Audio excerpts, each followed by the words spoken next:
सब लोग ये देखते हैं कि असदुद्दीन ओवैसी इतने दिनों से पॉलिटिक्स कर रहे हैं, लेकिन वो हिंदू मुसलमान से ऊपर नहीं उठ पा रहे हैं, और उसमें भी मुसलमान की बात वो करते हैं। कभी भी हिंदुओं के राजा दिल के नहीं हो सकते, वो ना हिंदुओं के लिए सोच सकते, केवल दिखा सकते हैं अपनी बातों में।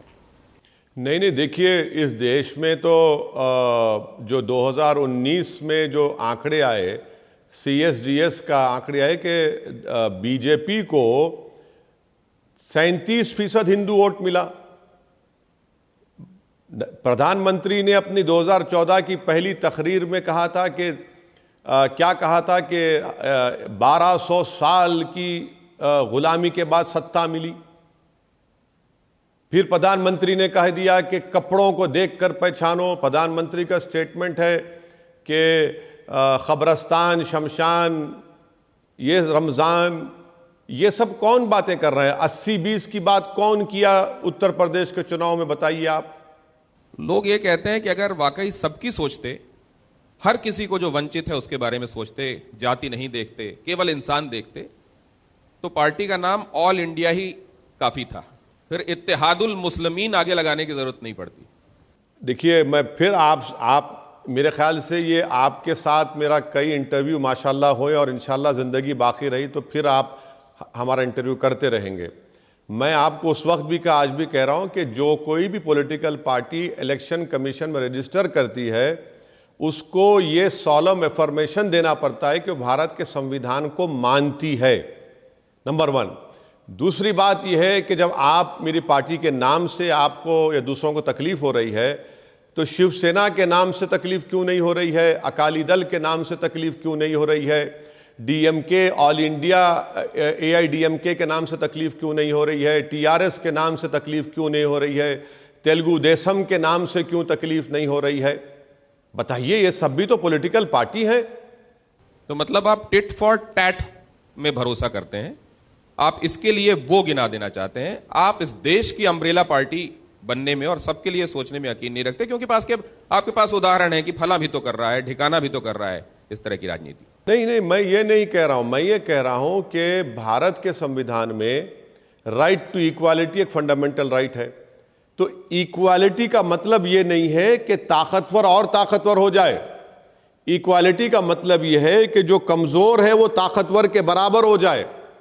तो इसीलिए मैं कह रहा हूं कि भारत की पार्लियामेंट में हर समुदाय, हर कास्ट का रिप्रेजेंटेशन भारत की पार्लियामेंट में सबसे कम अगर किसी का है तो मुसलमानों का है। 4 या 5% से कम MP जीतते हैं। आप बताइए फिर ये इसको क्या कहेंगे? ठीक है, आप मुझ पर क्रिटिसाइज करिए, मुझे जो बोलना है बोलिए, मगर वो जो पार्टी जो सबका साथ, सबका विश्वास, सबका विकास की बातें करती है, कांग्रेस पार्टी हो या समाजवादी हो या राजद हो या ममता बनर्जी हो, इनके ऊपर क्या बोलेंगे आप?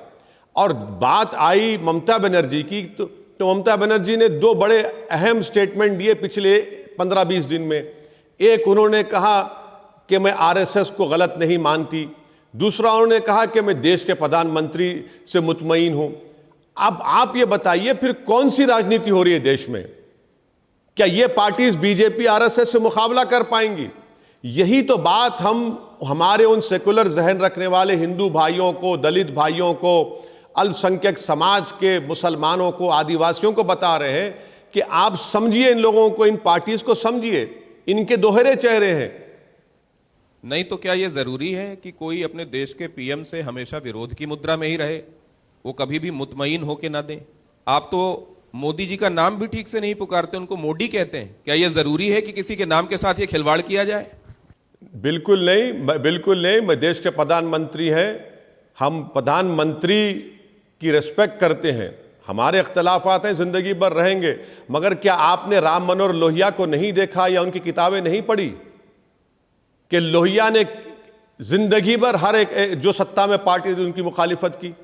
हाँ, वो सोशलिस्ट आइडियोलॉजी को आगे बढ़ाते थे, अलग बात है। ऐसे देश में कई नेता गुजरे हैं जो हमेशा अपोज करते रहे। यही तो जमहूरियत है।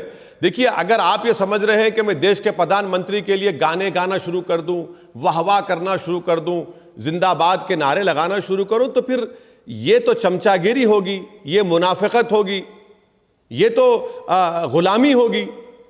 भाई अगर मैं आपसे डिसएग्री करता हूं तो डिसएग्री करूंगा, मैं तो बोलूंगा ना।